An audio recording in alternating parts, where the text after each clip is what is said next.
Welcome to the Tangles and Tunes channel.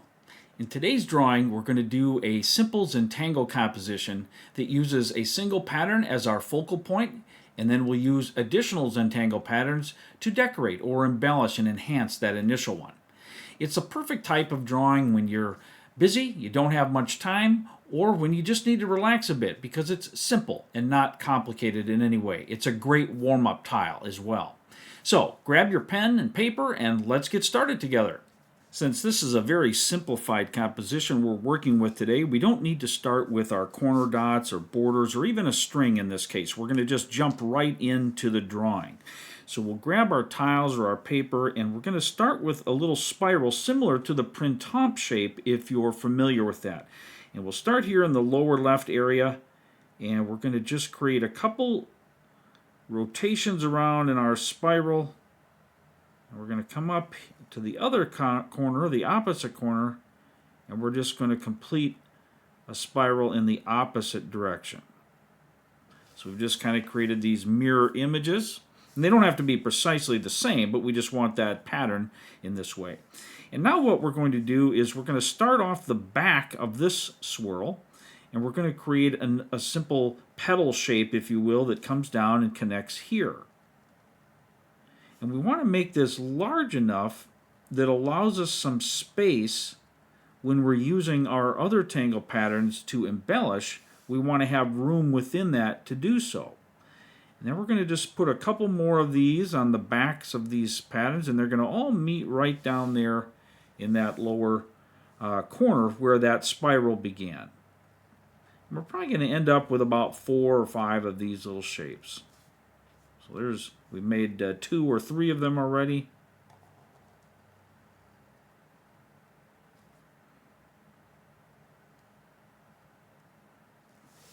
And don't worry if you make little mistakes like that, they can be easily corrected. And now we're going to do the same thing in this opposite direction.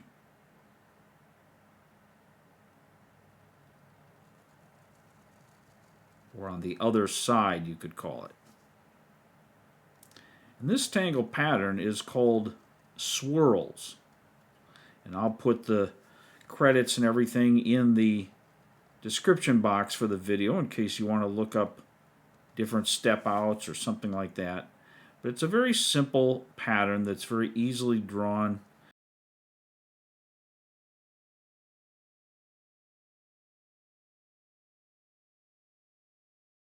Now once we have that basic shape in place, we already can just jump right in to our embellishment process and start using those other tangles.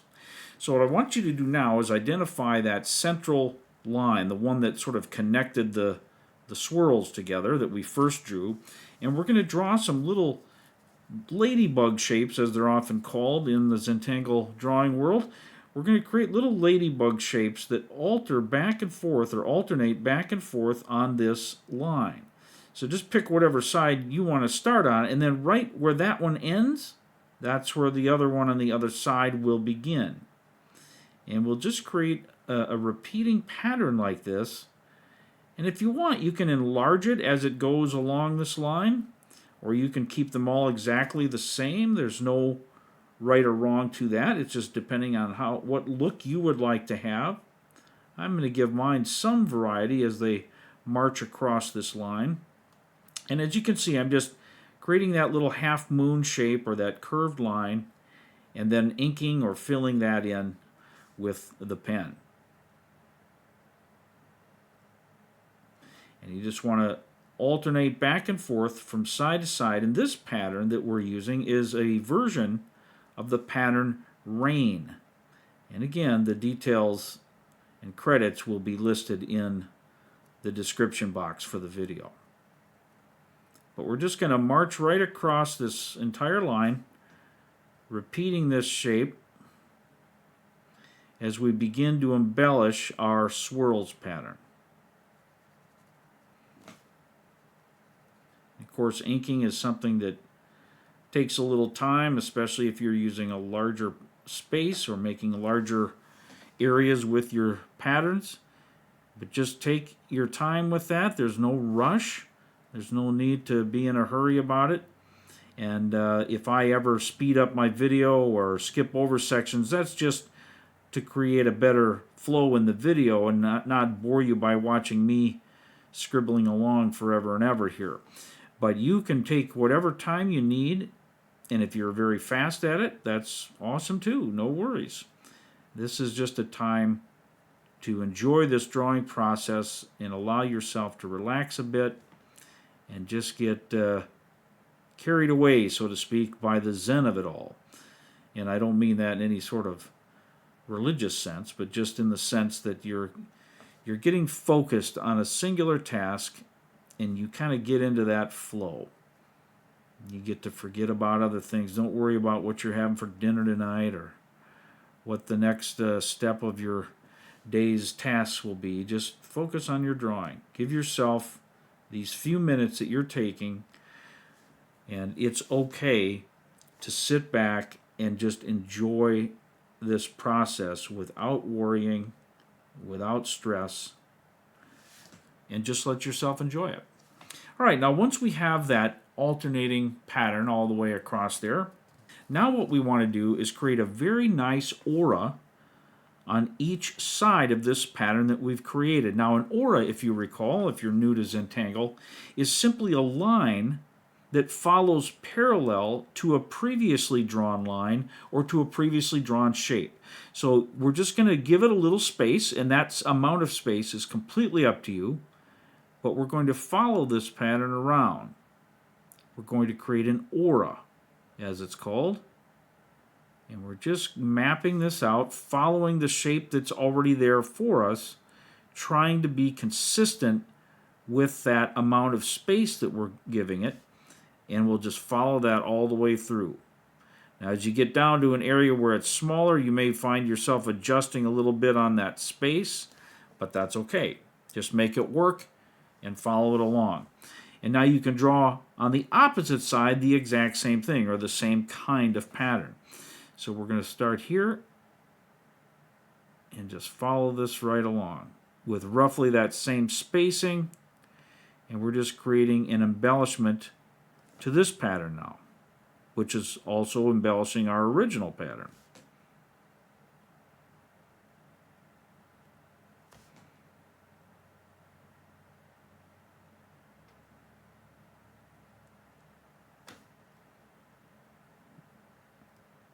So now we have that first embellishment completed in our pattern here, so we'll move on to the next one. So what we want to do here is we're going to skip this area and go to this next open area. And what I'm going to do here on mine is I'm going to use the pattern Flux, which is a leaf shape. And I'm sure you've seen this a million times. It's a very common pattern in Zentangle, but we just draw it, and some people embellish it like that. Some people draw this teardrop shape, and then they'll draw a line down, and then you can draw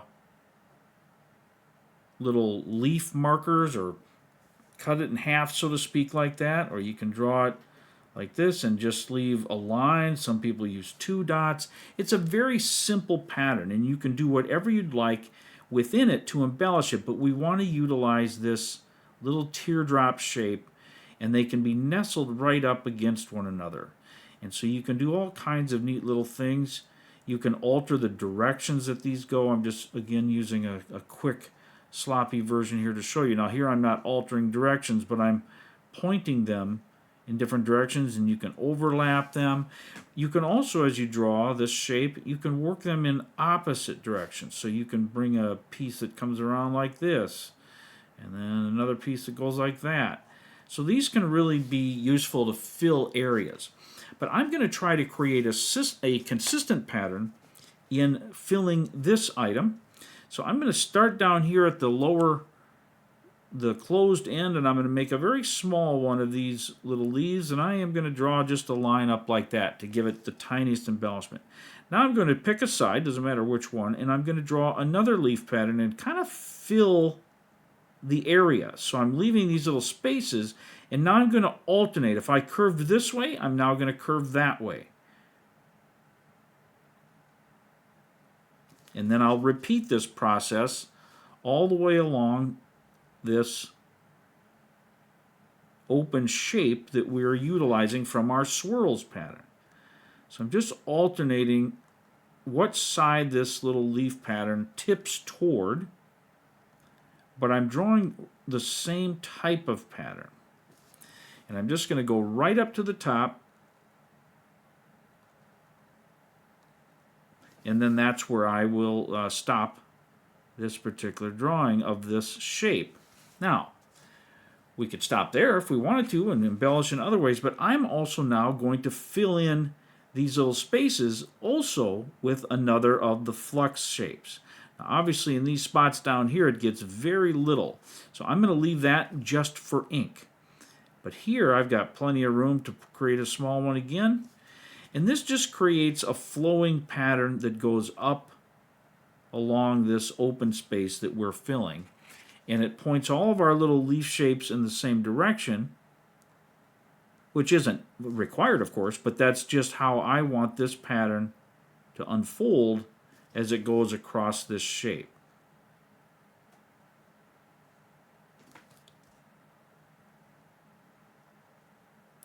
So basically, we just look at the shape and we squeeze those things in wherever we can. Now you could try to draw a super tiny one here, but I want to create some contrast in the drawing. So instead of doing that, when the spaces get small like this, I'm going to go ahead and just ink that. I'm going to fill those areas in, any little spaces, or they're called interstices, that exist between my shapes. I'm going to now fill them with ink.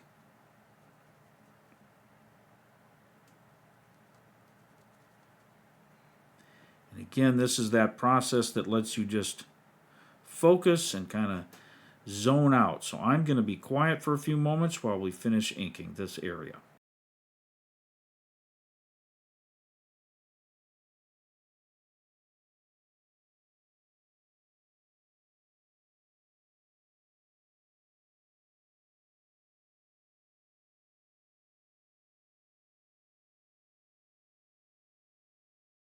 Now that we've got that finished, I'm going to do the same exact thing on this opposite side. So I'm just going to flip my tile around to make it easier to draw.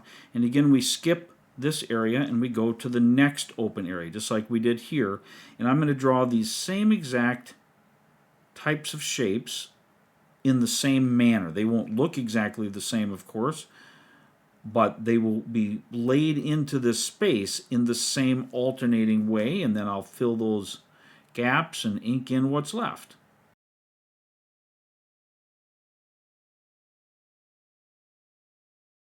The human brain loves to have things that are symmetrical, so things that are the same on both sides or very similar on both sides. But it is not a requirement.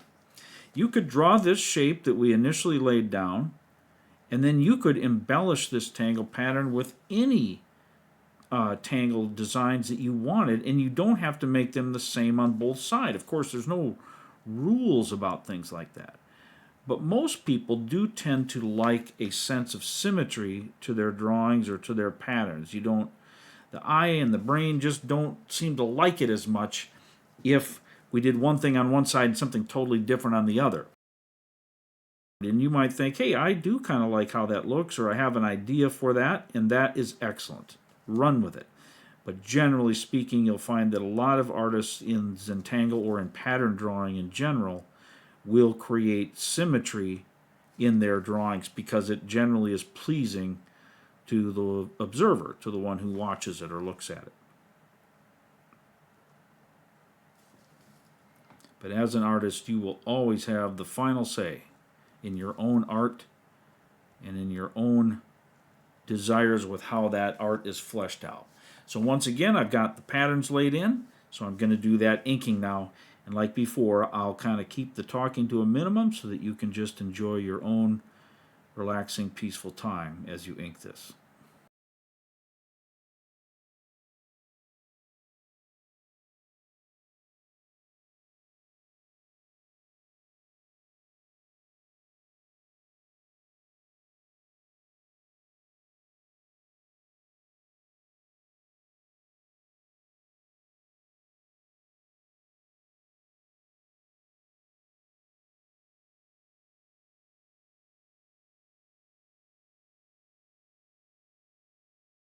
And I've also started to add some gentle rounding to this spiral. Now that has two purposes. I wanted to give it a little weight by adding some of this ink, but it also allowed me to create those tiny little errors that I made when my line sort of escaped from where I wanted it to go and became a problem in that sense. So this way, by adding a little weight, I'm embellishing this tangle a bit, giving it a little more presence, and I also was able to correct those very simple little line errors. And really, there isn't a mistake in something like that, especially with Zentangle, when we can so easily correct it.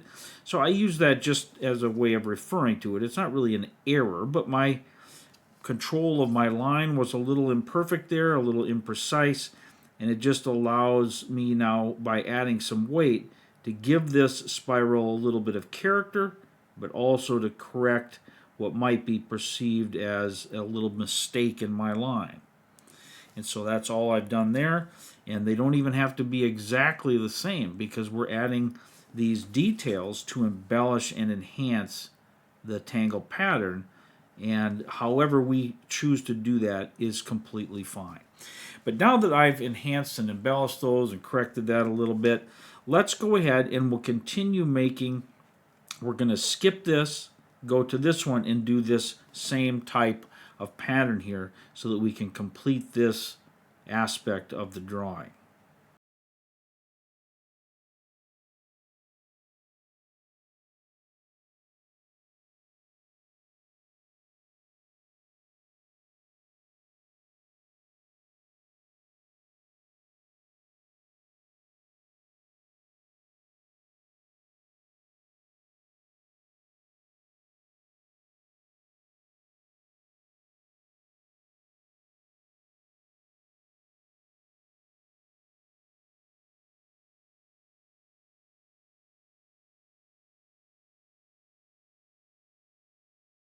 All right, I'm going to flip it over and do the same on this other side.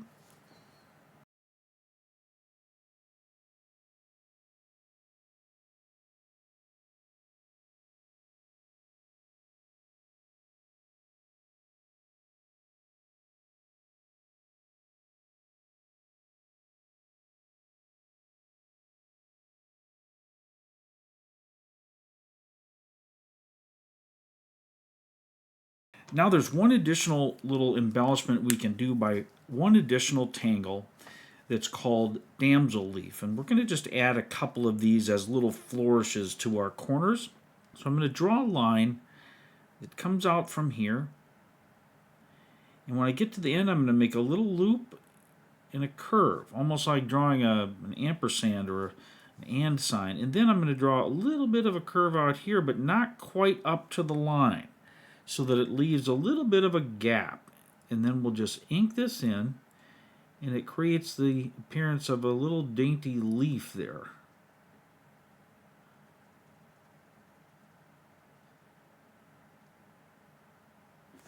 And it's a very basic little pattern, but it really works nice as a little flourish, a little enhancement. And we'll draw another one or two of these, just sort of flipping out here.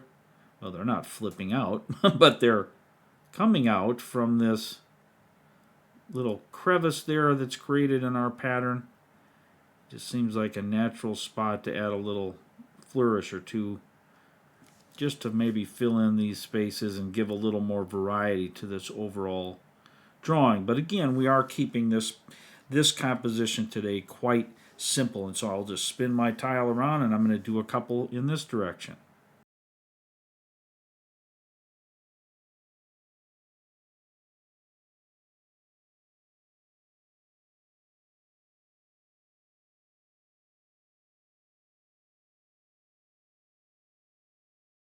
All right, maybe we can even add a couple sneaking out here in these corners, just again to provide some basic embellishment.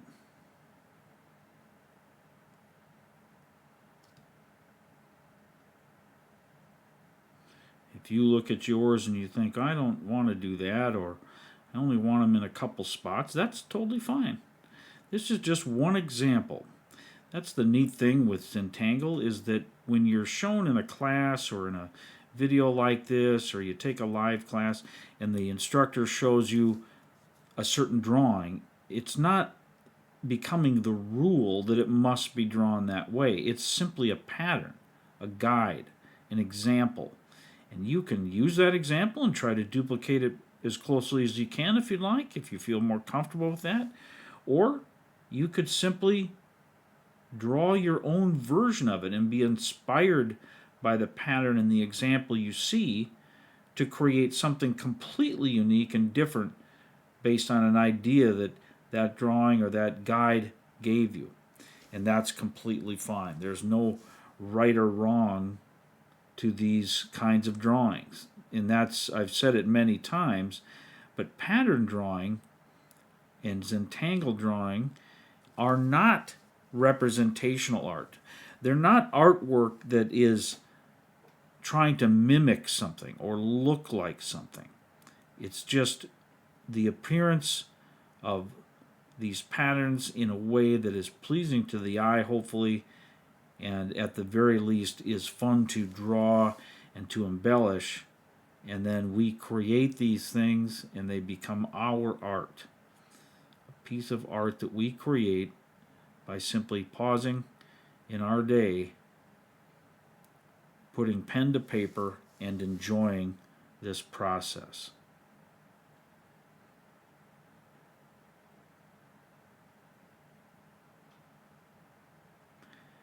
Very unintimidating. It's not, many folks are intimidated by art.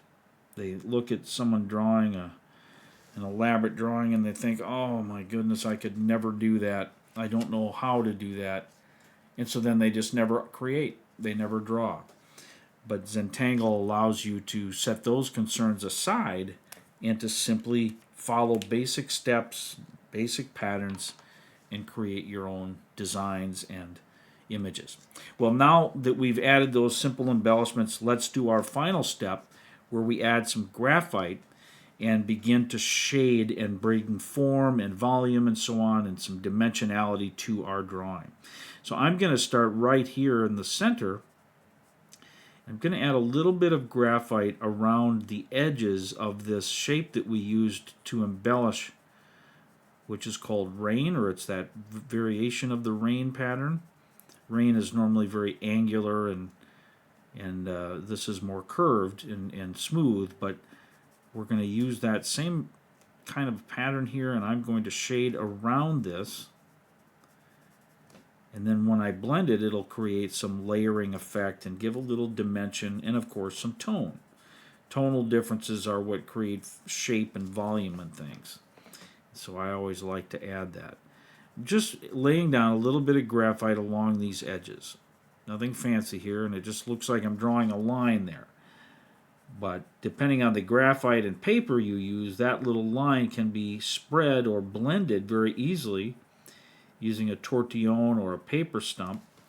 Some people use their finger, but I don't recommend that. It's not like a crime or anything, but the reason is that when you use your finger to spread graphite, you will be also depositing finger oils from your skin onto the paper, and that can affect the drawing and how graphite and ink can be applied or not, or how they blend and so on. So it can just create some issues there, and of course it gets on your finger, and then as you touch your paper, you could potentially have some smearing and things like that. So now I'm just taking a paper stump or a tortillon here, and I'm going to just gently rub this graphite line that I've laid down to blend it outward, which will smooth it out, but it will also fade it from that initial line where it's the darkest, and it will fade it outward as we move away from there, creating a kind of a blend or almost like a shadow appearance. At the very least, it creates subtle differences in tonal quality, which can help enhance the drawing. Very simple. This is a very, very basic practice in art of any kind, but in Zentangle, it's the predominant way. It's often called the moment of magic in Zentangle. When we start adding these shading details is when many people feel their art really starts to come to life. And I tend to be in agreement with that. I think that the shading part, though it can sometimes feel tedious, it really does, I think, enhance and make drawings come to life.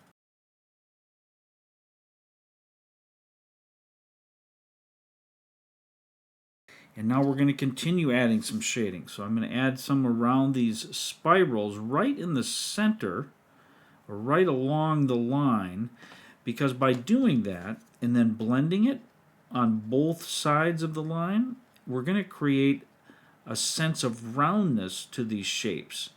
Like they have dimensionality. And I'm going to carry a little bit around this outside here, just a tiny bit that's on my tortillon, and I'll add just a small amount more. I don't want to overwhelm it, but I want to enhance that sense of roundness to this shape. Like this is a tube and not just a line. These are little tubes that are rounded on the edges as they go around, and I just think that makes it look more interesting. And you can see this one here looks quite flat, and this one looks a bit rounded. It looks like it has a sense of form or dimension, and I like that look. I think that helps. Now, obviously, if you're a high-end professional artist doing realism in your art, you're going to want to work a lot harder than we do at this. But that's, again, the beauty of Zentangle. It's approachable. We take these techniques that can be used in a super advanced and detailed way, but we apply them in a simple manner that allows us to enhance our art, to do things that we couldn't do without these enhancements, but we don't have to get burdened by excessive skill sets or detailed understanding and knowledge. Now that can come with time, but look how easy that is to make those little shapes look dimensional. They no longer look flat, they look dimensional. And now I'm going to also add a little bit of graphite in the corners here of these blank shapes around this top edge, and also along the edges where they bump up against the shape right next to it. Just a little bit, because I want to create that same kind of rounded appearance with these shapes. They're just plain, they're just empty shapes right now, but I want to give them form and shape so that they're not flat. We'll give them some dimension by just adding and then blending. Whoops, and I forgot along here. Just along our lines. Just enough graphite that we can blend it and make that tonal form looking difference. Nothing elaborate.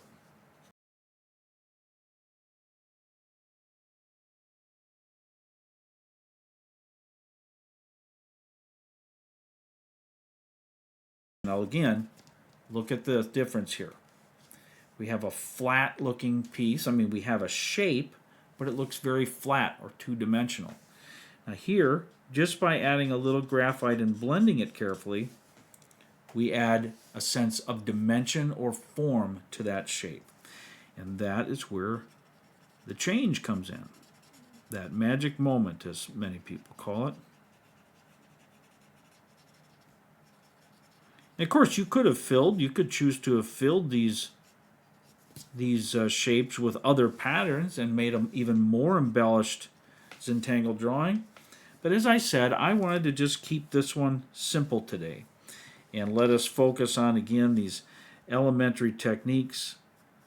Let us have a moment or two or 10 or whatever, however long it takes to draw this, just enjoying the process and giving ourselves a chance to warm up and to relax, or whatever the purpose is that we're finding the time to draw today. Hopefully this simple drawing lets you do that, to relax, to enjoy your own thoughts if that's what you like. If my talking hasn't driven you insane, of course you can always, with any of my videos, if you prefer simply to watch and enjoy your own quiet or your own music or something, you can simply turn off the volume. You know, listen to what the instruction is if you need to, and then just mute and let it go. That way you're not bothered or burdened if you're trying to have some quiet meditative time or something in your drawing, you can very easily do that. That may be obvious, but sometimes the obvious escapes us if we're not thinking about it. But if you enjoy listening, or if it seems to be calming to you and you appreciate that as you draw, then that is awesome as well.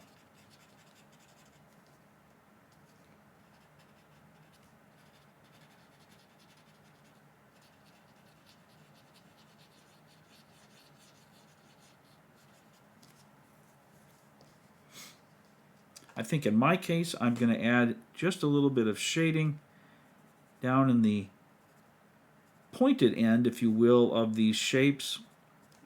And that will allow me to just give some tonal differences to them so they don't just look like a simple white. So I'm just making some marks with the graphite, and then I'll blend that.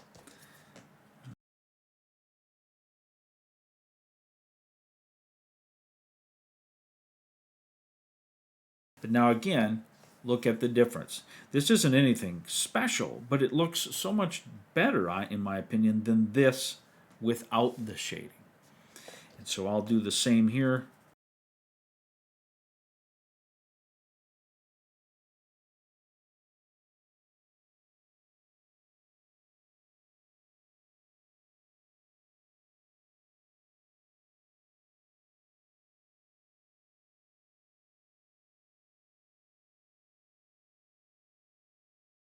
But this brings us to a close with this particular pattern. We have gotten our Swirlz shape as the foundation, and then we've embellished it with Flux and with Damsel Leaf and some shading. So I think it's time we can add a chop to this, and I'm going to stick mine right in here.